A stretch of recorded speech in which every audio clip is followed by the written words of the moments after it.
भोपाल से प्रस्तुत हैं प्रादेशिक समाचार। नमस्कार, समाचारों के साथ मैं जितेंद्र रघुवंशी। पहले मुख्य समाचार। समीक्षा बैठक में मुख्यमंत्री ने कहा, कोविड से बचाव के निर्देशों का कड़ाई से पालन नहीं करने पर सरकार कठोर कदम उठाएगी। देश में अभी तक 3,89,00,000 से अधिक लोगों को कोविड का टीका लगाया गया। मौसम में आया अचानक बदलाव, भोपाल में तेज बारिश के साथ गिरे ओले। प्रदेश के कई जिलों में भी हुई जोरदार बारिश। और T20 क्रिकेट मैच में भारत ने इंग्लैंड को 8 रनों से हराया। अब समाचार विस्तार से। मुख्यमंत्री श्री शिवराज सिंह चौहान ने कहा है कि कोरोना संक्रमण फिर तेजी से फैल रहा है। इसके नियंत्रण के लिए आर्थिक गतिविधियों पर रोक नहीं लगाई जा सकती। उन्होंने कहा कि व्यापार और रोजगार में कोरोना से बचाव की सावधानियों का कड़ाई से पालन किया जाए, नहीं तो सरकार कड़ाई करेगी। यह प्रदेश में गुड गवर्नेंस की परीक्षा है। मुख्यमंत्री श्री चौहान प्रदेश में कोरोना की स्थिति पर वीडियो कॉन्फ्रेंस के माध्यम से समस्त कमिश्नर्स, कलेक्टर्स तथा मेडिकल कॉलेज के डीन आदि से चर्चा कर रहे थे।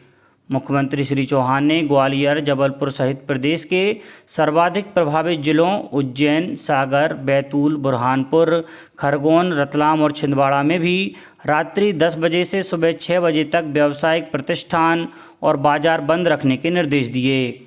महाराष्ट्र में बनी कोरोना की विस्फोटक स्थिति को देखते हुए महाराष्ट्र से आने जाने वाली यात्री बसों के आवागमन पर 20 मार्च से रोक लगाने के निर्देश भी दिए गए। देश में अभी तक कोविड से बचाव के लिए 3,89,00,000 से अधिक टीके लगाए जा चुके हैं। देश भर में कल 17,83,303 टीके लगाए गए। इनमें 14,83,156 लाभार्थियों को टीके की पहली डोज दी गई, जबकि 3 लाख से अधिक स्वास्थ्य कर्मियों और अग्रिम पंक्ति के कर्मियों को टीके की दूसरी डोज दी गई। इस तरह अभी तक लगाए गए कुल वैक्सीन की संख्या 3,89,20,000 को पार कर गई। सड़क परिवहन और राजमार्ग मंत्रालय ने पंजीकृत वाहनों के स्क्रैपिंग केंद्र के लिए मसौदा नियम अधिसूचित कर दिए हैं। ये नियम इन केंद्रों के गठन, कार्यक्षेत्र और संचालन की प्रक्रिया तय करेंगे।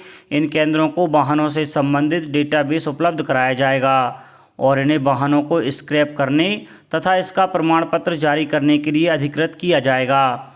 किसी भी वाहन को स्क्रैप करने से पहले चोरी गए वाहनों या आपराधिक गतिविधियों में लगे वाहनों की पुष्टि के लिए राष्ट्रीय अपराध रिकॉर्ड ब्यूरो NCRB और पुलिस डेटाबेस तक भी पहुंच सुलभ कराई जाएगी। सरकार एक ही स्थान से मंजूरी के लिए पोर्टल बनाएगी, जिस पर दस्तावेजों और निर्धारित शुल्क के साथ आवेदन किया जा सकता है। स्वास्थ्य मंत्री डॉक्टर हर्षवर्धन ने भारत में क्षय रोग TB को महत्वपूर्ण स्वास्थ्य चुनौती बताते हुए कहा है कि इसके उन्मूलन के लिए 2025 का लक्ष्य निर्धारित किया है।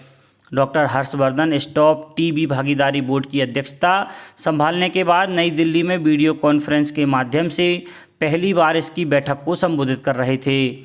24 मार्च को विश्व क्षय रोग दिवस को देखते हुए यह बैठक अहम मानी जा रही है। कोविड-19 के संक्रमण से बचाव के लिए फुटबॉल खिलाड़ी ओमनांग लिम्बू ने लोगों से अपील की है कि वे आपस में सुरक्षित दूरी बनाएं और मास्क पहनें। साथ ही समय समय पर कोविड से बचाव के लिए जारी होने वाले निर्देशों का पालन करें। आगामी नगरीय निकायों और पंचायत चुनावों में राजनीतिक दलों के घोषणा पत्रों में बच्चों के मुद्दे शामिल कराने के उद्देश्य से प्रदेश के विभिन्न राजनीतिक दलों के प्रतिनिधियों की भोपाल में कल एक बैठक आयोजित की गई।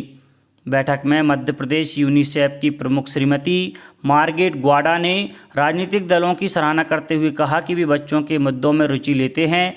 यूनिसेफ प्रमुख ने इस बात पर जोर दिया कि बच्चों के लिए बजट में प्रावधानों को बढ़ाने की ज़रूरत है।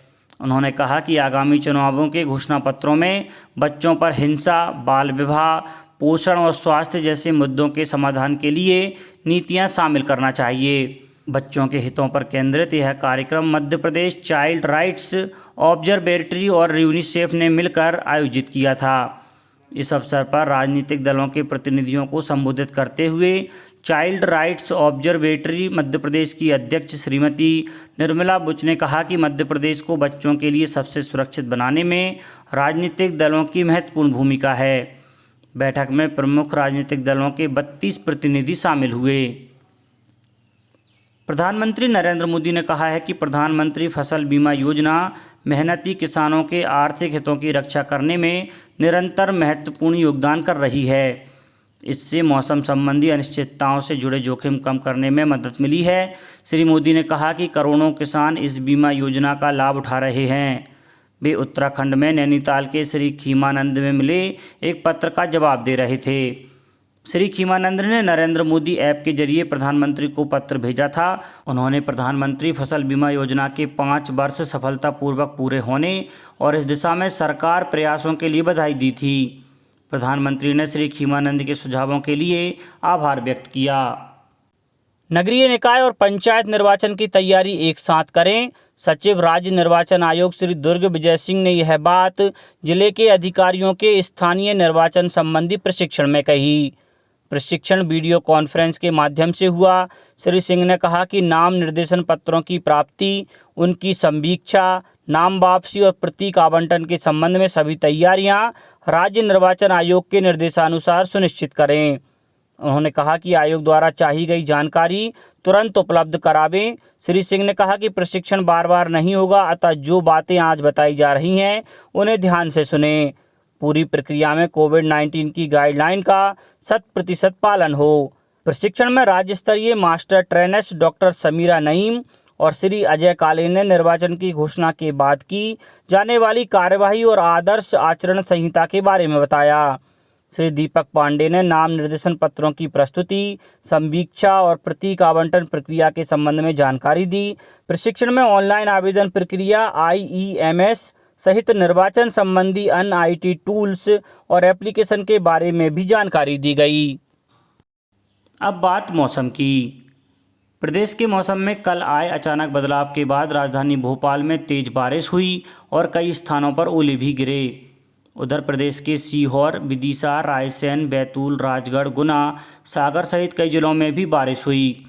मौसम केंद्र ने बताया कि पश्चिमी विक्षोभ और अरब सागर से आ रही नमी की वजह से ये बदलाव आया है। बारिश होने से तापमान में कमी आ गई। मौसम केंद्र के अनुसार अगले 2 दिनों तक ऐसा ही मौसम बने रहने की संभावना है। अब कुछ समाचार खेल जगत से।